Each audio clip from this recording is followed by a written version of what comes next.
জানবো যে মহিলাদেরকে কষ্ট দিলে তাদেরকে আঘাত করলে কি ঘটে।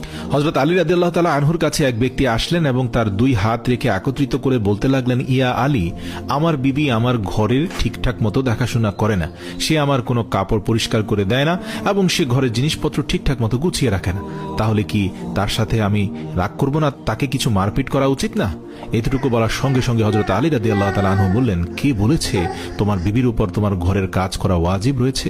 মনে রাখবে, ইসলামে মহিলাদের সম্মানকে যতটা উঁচুতে রাখা হয়েছে ততটা সম্মান অন্য কোনো মাযহাব দিতে পারেনি। আমি আল্লাহ রাসূলের কাছ থেকে শুনেছি মহিলাদের সবচেয়ে বড় দায়িত্ব হলো সে যেন তার সন্তানকে ভালোভাবে মানুষ করে এবং সে তার সন্তানের দেখাশোনা করে। কিন্তু যদি তার সন্তানের দেখাশোনা করার জন্য তার স্বামীর কাছে সাহায্য চেয়ে নেয় তাহলে সেটিও চাইতে পারে। আর এখানে তুমি তাকে ঘরের কাজ করার জন্য বলছো। যদি মহিলারা তার নিজের খুশিতে ঘরের কাজ করে থাকে সেটি তার দয়া, সেটি তার জন্য বাড়তি কাজ, আর সেটার জন্য তুমি শুকরিয়া আদায় করতে থাকো এবং তার প্রশংসা করো।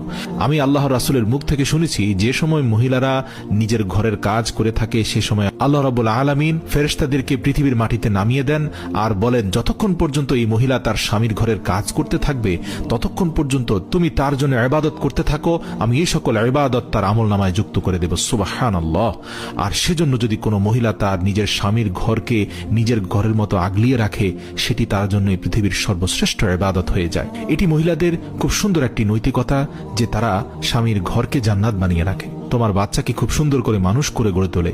কিন্তু কেউ যদি কোনো মহিলার উপর জুলুম করে আর বারবার ঘরের কাজের জন্য পেরেশান করে বিরক্ত করতে থাকে, তার উপর অত্যাচার করে থাকে, তাহলে রোজ হাসরের দিন আল্লাহ রাব্বুল আলামিন সেই মানুষটির গর্দান ধরে টেনে নিয়ে আসবেন এবং তাকে কঠিন শাস্তি দিবেন।